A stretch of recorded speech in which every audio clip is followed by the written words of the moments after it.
I listened, I heard you guys. I know that you can't wait to do more gas stoichiometry questions, especially the really involved ones that involve all the best of algebra, all the best of mole conversions, and all the best of gas stoichiometry. Boy, are you lucky.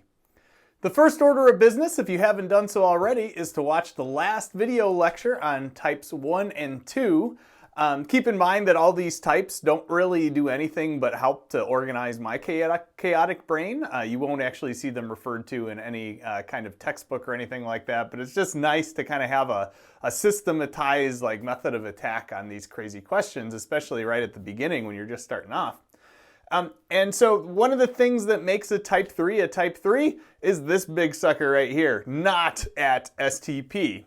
Keep in mind that a question is not going to just straight out say, this is not an STP, stupid.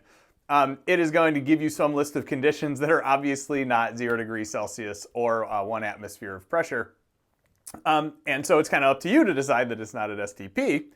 That being said, if this thing, even if it wasn't at STP, if it was just a straight up volume of gas A to volume of gas B kind of calculation, those are actually much easier because remember, you can just use those stoichiometric coefficients to do the conversion without converting to moles. The problem comes when you have a volume of A to any other kind of quantity of B, and keep in mind it could be vice versa, right? We could start off with let's say grams of B and you had to convert to the volume of A. It doesn't really matter the direction, but what's important is that you're not just doing a direct volume to volume because that would just be a much more simple type 1 type question.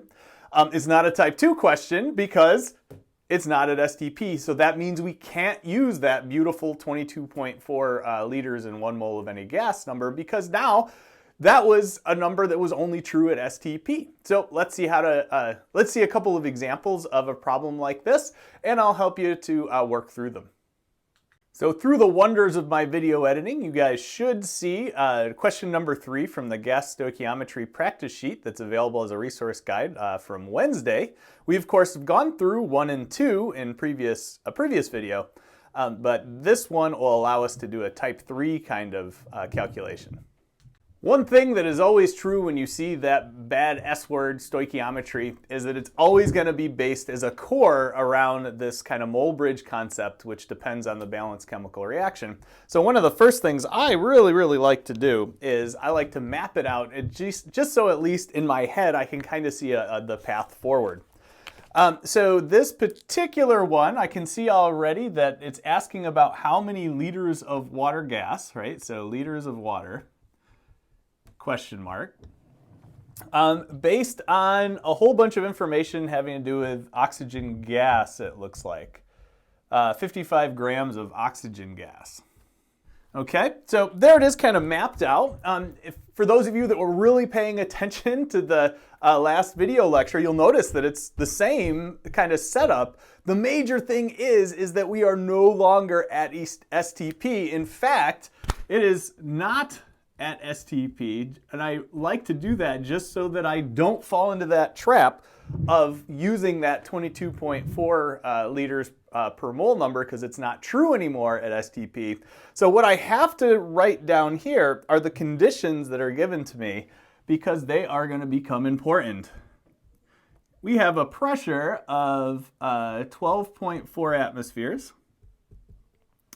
And hopefully it gives us a temperature, a temperature of 85 degrees Celsius. Is that 85 or 86? That's 85. Okay. So there's a lot of information there, right? Well, it turns out all of this information, I can use that to use the ideal gas equation back from Monday's, or I guess if you're not watching them on the day they're released, back on the very first video lecture of this week, where we talk about how to use pivinert. So what I've done here is I've written out all of the different values and I tried to write them out similar to what we've seen in previous lecture videos. And so what we need to do is take this thing, add 273, and let's see if I can truly do this in my head. 358K. Right? So That is a value that I'll definitely check in just a second. And then I'm going to show you guys how to calculate that, or turn that 55 grams into the actual moles of oxygen. Okay, so I just rewrote that right there to conserve some space. I've got my 55 grams of O2. And now what I need to do, as always with a dimensional analysis, I'm going to match my units so that they cancel out and try to convert directly to wherever I want to go. I had a couple of questions in online office hours about how to do this kind of step. And honestly, the number that goes with the grams of oxygen here, the one always goes with the moles. The grams are always going to come from you adding up all the different parts in that particular molecule or compound. And in this case, there's 2 oxygens, right? And if you look onto the periodic table that I posted on Monday to the resource guides, that's a really nice table, really well organized. And a lot of periodic tables have too much information. But that one has just the bare minimum of information. We see that oxygen is 16, or approximately 16 grams per mole. So I multiply that by 2 because this is telling me there's 2 oxygens, and I ended up with that 32 grams in every 1 mole of oxygen gas. And so now I can go through and calculate the number of moles. And there's my mole amount of oxygen. I did also get a question about sig figs. Already people are starting to get stressed out about sig figs. And I really have to tell you, don't be stressed out about them at this point, right? That is really, as I said to one person, kind of the icing on the cake. For now, let's just feel comfortable about our conversions, and then we'll kind of pick up sig figs later. But if you're really concerned about it, this being a division, right? The rule says for multiplication and division that I go with the least number of significant figures. This thing is a measured number. It's got 2 sig figs, that's got 4. So I am going to at least remind myself that this number, if I were to report it at this point in round, would only contain 2 significant figures, right? It would be 1.7. The fact is, though, it's useful to not round until the end because I have to use this information for other stuff. So I'm going to include just a couple of significant figures. And honestly, if you have a decent enough calculator, you could include all the figures until you're ready to round at the end. One other thing, sig fig wise, I'm sorry to beat on you about this.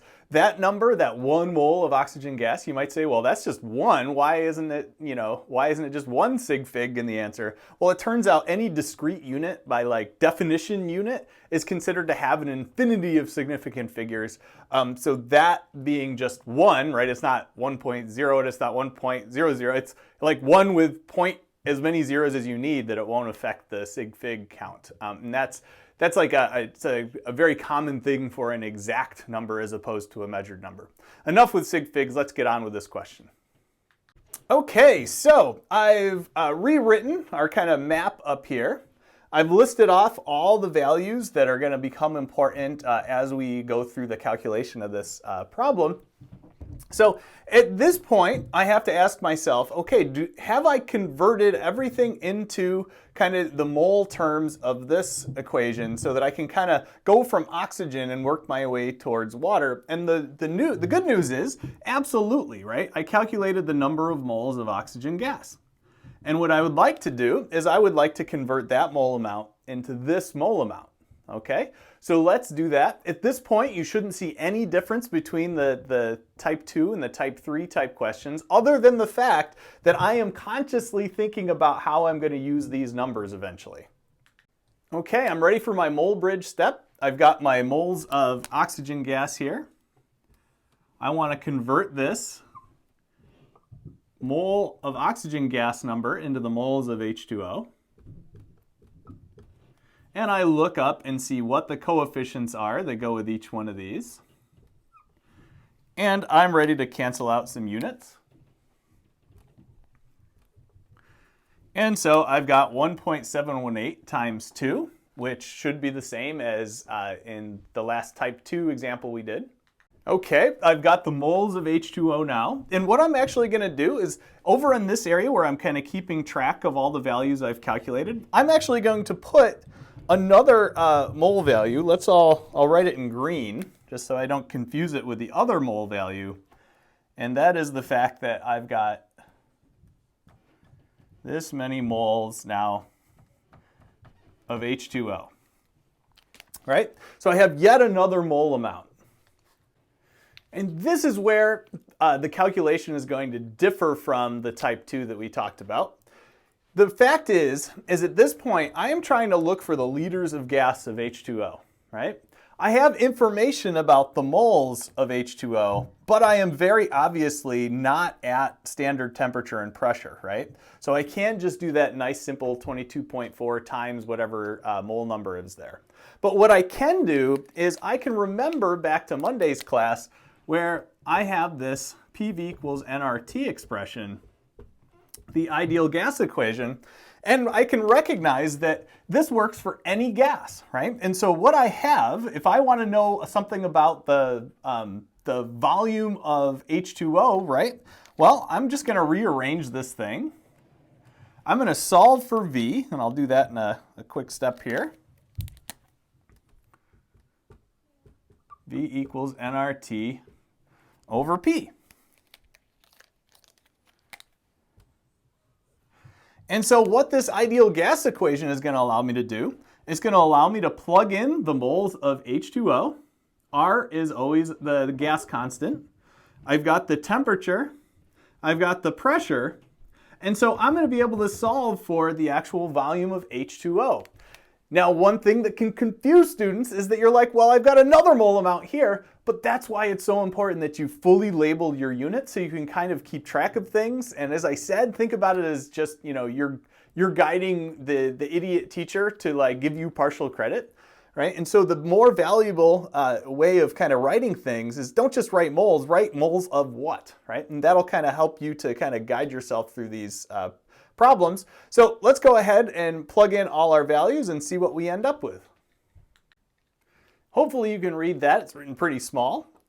But we're going to go through just like we did before, and we are going to make sure that we end up with the units that we want to end up with. And so it looks like we end up with liters, so that tells me that whatever I'm doing here is probably going to work out. Let's calculate everything and then round it to the proper number of sig figs. There's my answer. Make sure you check my work. I should mention that when I plug this into my calculator, I did find my scientific calculator. So if you plug these numbers in directly and don't end up with exactly this, don't feel too bad. It just means that I kept a bunch of other digits here that made this thing just look a little tiny bit different. And so keep in mind, right, we're doing a multiplication and a division. So we're looking for the least number of sig figs. Looks like 2 is the least number of sig figs, so that's how I'm going to round that number. So final answer here is 8.1 liters. Okay, so very involved, lots of different steps, but really we're just kind of following the same path as we've seen in every single other gas stoichiometry problem. So let's try one other one as kind of a reward for making it to this point, and we'll do one from the homework. In my opinion, it's probably the hardest one from the homework. Read it and weep, people. Okay, stoichiometry problem. We've got a balanced chemical reaction. We're going to do our mapping step. And let's see, it is asking me for the grams of water vapor, question mark. And it is giving me information about this being 25 liters of gas. Okay, so I'm fully mapped. I'm looking at this thing for pressure and temperature. So this is not at STP, which I like to put up there to remind myself. And so it would be good if I wrote down the variables, which in this case, I'll write over here. Got a pressure of 4 atmospheres. And then somewhere there should be a temperature, which is 500 K. Well, good news. These are the proper units. Definitely not at STP. Let's see how we're going to put all this madness together. So ask yourself, what is the first thing that we always need to do in these questions? And it better be convert to moles. Well, after you drink a whiskey. After you drink a whiskey, then it is to convert to moles. We have liters of NH3 gas. We need to convert it into moles. How the heck are we going to take liters of something and convert it into moles? Well, it turns out we have this handy dandy expression that is the ideal gas equation for every single gas. And really what we have here is a little bit of the reverse of what we had in the last question, right? We're given information about everything except for moles. Before we had the number of grams that we could just convert into the number of moles through the molar mass protocol. Now we have to do a little tricky stuff with this little ideal gas equation. But after that, the good news is it's pretty straightforward. So let's set this sucker up.